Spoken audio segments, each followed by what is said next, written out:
ನಮಸ್ಕಾರ ಸ್ನೇಹಿತರೆ, ಮಾಲಾಸ್ ಪೇಜಸ್ಸಿಗೆ ಸ್ವಾಗತ. ಮಳೆ ಹೊರಗಡೆ ಧೋ ಅಂತ ಬರ್ತಾ ಇರುವಾಗ ಇದು ಮನೆ ಒಳಗೆ ಕೂತ್ಕೊಂಡು ಕೆಸುವಿನ ಪತ್ರೊಡೆ ಮಾಡಿ ಅದ್ರ ಮೇಲೆ ಬಿಸಿ ಬಿಸಿಯಾದ ಪತ್ರೊಡೆ ಮೇಲೆ ಕೊಬ್ಬರಿ ಎಣ್ಣೆ ಹಾಕಿ ತಿಂದರೆ ಎಷ್ಟು ಮಜಾ ಇರುತ್ತಲ್ಲ. ನಮ್ಮಲ್ಲಿ ಮಳೆ ಅಷ್ಟೊಂದು ಮೈಸೂರು ಬೆಂಗಳೂರು ಕಡೆ ಇಲ್ಲದಿದ್ದರೂ ದಕ್ಷಿಣ ಕನ್ನಡ ಕೊಡಗಲ್ಲಿ ಚೆನ್ನಾಗೇ ಮಳೆ ಸುರಿತಾ ಇದೆ. ಈ ಮಳೆಗಾಲದಲ್ಲಿ ಕೆಸುವಿನ ಸೊಪ್ಪು ಯಥೇಚ್ಛವಾಗಿ ಸಿಗ್ತಾ ಇರುತ್ತೆ. ಅದರಲ್ಲಿ ಪತ್ರೊಡೆ ಮಾಡಿ ತಿಂತೀವಿ. ಆದರೆ ನಾನಿವತ್ತು ಕೆಸುವಿನ ಸೊಪ್ಪಲ್ಲ, ಇದು ನುಗ್ಗೆ ಸೊಪ್ಪಲ್ಲಿ ವಿಶೇಷವಾಗಿ ಪತ್ರೊಡೆ ಹೇಗೆ ಮಾಡೋದು ಅಂತ ತೋರಿಸ್ಕೊಡ್ತೀನಿ ನಿಮಗೆ. ಬನ್ನಿ ಹಾಗಾದರೆ, ಯಾಕೆ ತಡ ಮಾಡೋದು. ಮೊದಲಿಗೆ ನಾನಿಲ್ಲಿ 3 ಕಪ್ನಷ್ಟು ಬೆಳ್ತಿಗೆ ಅಕ್ಕಿ ತಗೊಂಡಿದ್ದೀನಿ. ಕುಚ್ಚಲಕ್ಕಿನೂ ತಗೋಬೋದು. ಆಮೇಲೆ 1 ಸ್ಪೂನ್ನಷ್ಟು ಮೆಂತೆ ಕಾಳು ಹಾಕಬೇಕು. ಜಾಸ್ತಿ ಮೆಂತೆ ಹಾಕಬೇಡಿ, ಯಾಕೆಂದರೆ ಕಹಿ ಬಂದುಬಿಡುತ್ತೆ. ಮೊದಲೇ ಇದು ನುಗ್ಗೆ ಸೊಪ್ಪು ಸ್ವಲ್ಪ ಒಗ ರುಚಿ ಇರೋದ್ರಿಂದ ಬರೀ 1 ಸ್ಪೂನ್ನಷ್ಟು ಮಾತ್ರ ಸಾಕಾಗುತ್ತೆ. ಆಮೇಲೆ ಇದಕ್ಕೆ ಒಂದು 4 ಸ್ಪೂನ್ನಷ್ಟು ಉದ್ದಿನಬೇಳೆ ಹಾಕಿ, ಆಮೇಲೆ ಇದಕ್ಕೆ ಅಕ್ಕಿ ಬೇಳೆಗಳಿಗೆ ನೀರು ಹಾಕಿ 4 ಗಂಟೆಗಳ ಕಾಲ ನೆನೆಸಿಡಿ.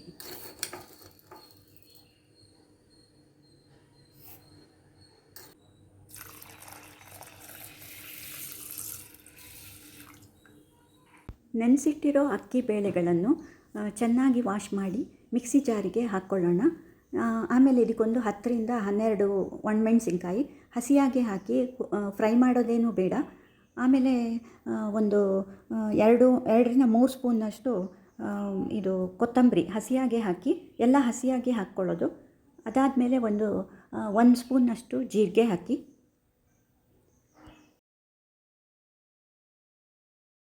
ಈಗ ಇವೆಲ್ಲವನ್ನು ತರಿಯಾಗಿ ಇಡ್ಲಿ ಹಿಟ್ಟಿನ ಹದದಲ್ಲಿ ರುಬ್ಬಿ, ನೀರು ಹೆಚ್ಚು ಹಾಕೋದು ಬೇಡ, ಸ್ವಲ್ಪ ನೀರು ಹಾಕಿದರೆ ಸಾಕು. ಹಿಟ್ಟು ಸ್ವಲ್ಪ ಗಟ್ಟಿಯಾಗೇ ಇರಲಿ.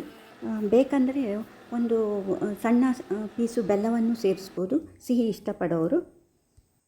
ರೆಡಿಯಾದ ಹಿಟ್ಟಿಗೆ ಕ್ಲೀನ್ ಮಾಡಿ ಚೆನ್ನಾಗಿ ವಾಶ್ ಮಾಡಿದ ನುಗ್ಗೆ ಸೊಪ್ಪನ್ನು ನೀರನ್ನು ತುಂಬ ಹಿಂಡಿಬಿಟ್ಟು ಸೇರಿಸಿ.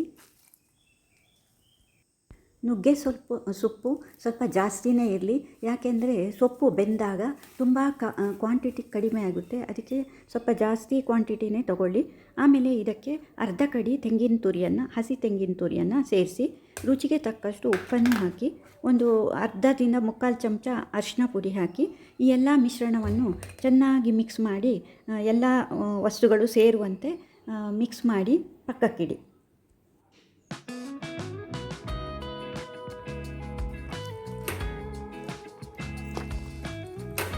ನಾನು ಮಾಡಿರೋ ಹಿಟ್ಟು ಸ್ವಲ್ಪ ಇಲ್ಲಿ ಗಟ್ಟಿ ಆಯಿತು.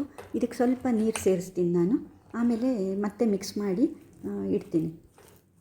ನಾನಿಲ್ಲಿ ಪತ್ರೊಡೆ ಹಿಟ್ಟನ್ನು ಬಾಳೆಲೆಯಲ್ಲಿ ಹಾಕಿ ಬೇಯಿಸ್ತೀನಿ. ಬಾಳೆಲೆಯಲ್ಲಿ ಹಾಕೋದ್ರಿಂದ ಅದಕ್ಕೊಂದು ಪರಿಮಳ ಸೇರಿಕೊಂಡು ವಿಶಿಷ್ಟವಾದ ರುಚಿ ಬರುತ್ತೆ. ಇಡ್ಲಿ ಸ್ಟ್ಯಾಂಡಲ್ಲೂ ಹಾಕಿ ನೀವು ಬೇಯಿಸ್ಬೋದು.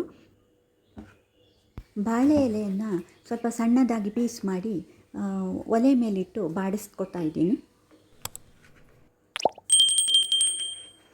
ಬಾಡಿಸ್ದಿದ್ದರೆ ಹಿಟ್ಟು ಹಾಕಿ ನಾವು ಮಡಚುವಾಗ ಬಾಳೆಲೆ ಹರಿದೋಗೋ ಚಾನ್ಸ್ ಇರುತ್ತೆ.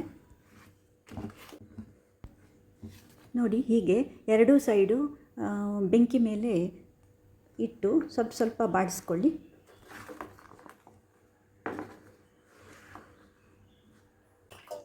ನಾನಿಲ್ಲಿ ಕುಕ್ಕರ್ನಲ್ಲಿ ಪತ್ರೊಡೆ ಬೇಯಿಸ್ತಾ ಇರೋದ್ರಿಂದ ತಳಕ್ಕೆ ನೀರು ಹಾಕಿ ರೆಡಿ ಮಾಡಿ ಇಟ್ಕೊಂಡಿದ್ದೀನಿ. ನೀವು ಇಡ್ಲಿ ಪಾತ್ರೆಯಲ್ಲೂ ಬೇಯಿಸ್ಬೋದು.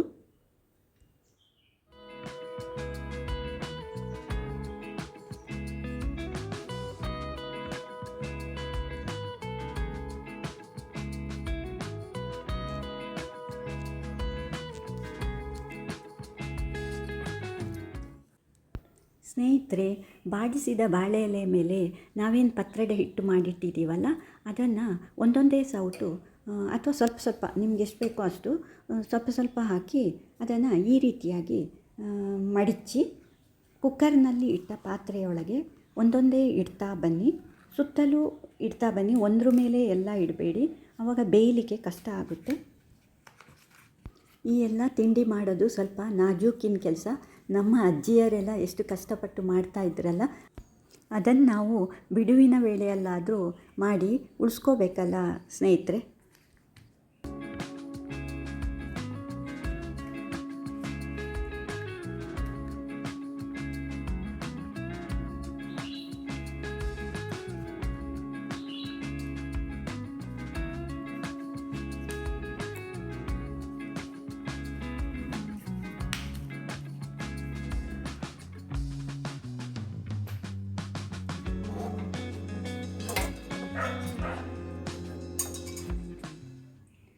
ಹೀಗೆ ಸುತ್ತ ಒಂದ್ರ ಪಕ್ಕ ಒಂದು ಇಡ್ತಾ ಬನ್ನಿ, ಆವಾಗ ಬೇಯೋದು ಸುಲಭ ಆಗುತ್ತೆ.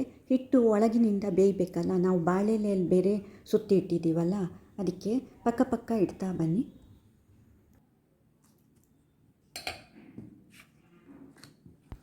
ನಾನು ಒಂದು ಕೈಯಲ್ಲಿ ಮೊಬೈಲ್ ಇಟ್ಕೊಂಡು ವಿಡಿಯೋ ಮಾಡ್ತಿರೋದ್ರಿಂದ ನನಗೆ ಮಡಚಲಿಕ್ಕೆ ಸ್ವಲ್ಪ ಕಷ್ಟ ಆಗ್ತಿದೆ ಅಷ್ಟೇ ಸ್ನೇಹಿತರೆ.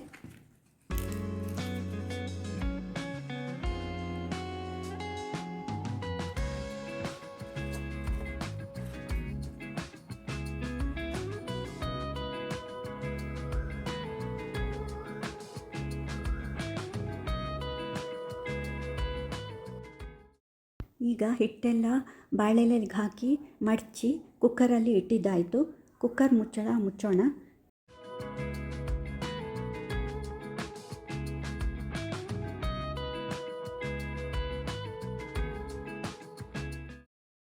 ಮೇಲ್ಗಡೆ ಕುಕ್ಕರ್ನ ವೆಯ್ಟ್ ಹಾಕಬೇಡಿ. ವೆಯ್ಟ್ ಹಾಕೋದ್ರಿಂದ ಪತ್ರೊಡೆ ಗಟ್ಟಿಯಾಗುತ್ತೆ. ಅದ್ರ ಬದಲಿಗೆ ಒಂದು ಗ್ಲಾಸನ್ನು ಹಬೆ ಹೋಗುವ ಜಾಗಕ್ಕೆ ಮುಚ್ಚಿ ಒಂದು 45 ನಿಮಿಷ ಪತ್ರೊಡೆಯನ್ನು ಮೀಡಿಯಮ್ ಉರಿಯಲ್ಲಿ ಬೇಯಿಸಿ. 45 ನಿಮಿಷಗಳ ನಂತರ ಮೇಲಿನ ಗ್ಲಾಸನ್ನು ತೆಗೆದು ಕುಕ್ಕರ್ ಮುಚ್ಚಳ ಓಪನ್ ಮಾಡ್ತಾ ಇದ್ದೀನಿ. ಮುಚ್ಚಳ ತೆಗೆಯುವಾಗಲೇ ಬಾಳೆಲೆಯ ಪರಿಮಳ ಘಮ್ ಅಂತ ಮೂಗಿಗೆ ಬರ್ತಾ ಇದೆ. ನೋಡಿ, ಬಾಳೆಲೆಯ ಕಲರು ಚೇಂಜ್ ಆಗಿದೆ. ಇದು ಈಗ ಬೆಂದಿದೆ. ಈಗ ನಾವು ಒಂದು ಪತ್ರೊಡೆಯನ್ನು ತೆಗೆದು ಬಿಡಿಸಿ ನೋಡೋಣ. ಎಲೆ ಬಿಡಿಸುವಾಗಲೇ ಬಾಳೆಲೆ ಪರಿಮಳ ಜೊತೆಗೆ ನುಗ್ಗೆ ಸೊಪ್ಪು ಇತರ ಮಸಾಲೆಗಳ ಪರಿಮಳವೂ ಸೇರಿ ಬಾಯಿಯಲ್ಲಿ ನೀರು ಬರ್ತಿದೆ. ವಾವ್, ಪತ್ರೊಡೆ ತುಂಬ ಮೆದುವಾಗಿದೆ. ಈ ಪತ್ರೊಡೆಯನ್ನು ಹೀಗೆ ಕೊಬ್ಬರಿ ಎಣ್ಣೆ ಅಥವಾ ತುಪ್ಪ ಜೊತೆ ತಿನ್ನಬಹುದು. ನಾವೆಲ್ಲ ಮಸಾಲೆ ಪದಾರ್ಥ ಹಾಕಿದ್ದೀವಲ್ಲ, ಅದಕ್ಕೆ ಬೇರೇನೂ ಆ್ಯಡ್ ಮಾಡೋ ಅವಶ್ಯಕತೆ ಇಲ್ಲ. ಅಥವಾ ಚಿಕ್ಕದಾಗಿ ಹುಡಿ ಮಾಡಿ ಒಗ್ಗರಣೆ ಹಾಕಿ ಹಸಿ ತೆಂಗಿನಕಾಯಿ ಹಾಕಿ ತಿನ್ಬೋದು. ಹೇಗೆ ಮಾಡಿದರೂ ರುಚಿಯಲ್ಲಿ ಮೋಸವಿಲ್ಲ. ಪ್ರಾಸೆಸ್ ಸ್ವಲ್ಪ ಲೆಂತಿ ಅನ್ನಿಸ್ಬೋದು ನಿಮಗೆ, ಆದರೆ ನೀವು ಮಾಡಿ ತಿನ್ನುವಾಗ ಶ್ರಮ ಪಟ್ಟಿದ್ದಕ್ಕೆ ಸಾರ್ಥಕ ಅನಿಸುತ್ತೆ ಸ್ನೇಹಿತರೆ. ವಿಡಿಯೋ ಇಷ್ಟ ಆದರೆ ಒಂದು ಲೈಕ್ ಕೊಡೋದನ್ನು ಮರಿಬೇಡಿ. ಹೊಸಬರಾದರೆ ಸಬ್ಸ್ಕ್ರೈಬ್ ಮಾಡಿ. ಇನ್ನೊಂದು ವಿಡಿಯೋದೊಂದಿಗೆ ಮತ್ತೆ ಬರ್ತೀನಿ. ಅಲ್ಲಿವರೆಗೂ take care. Bye bye friends.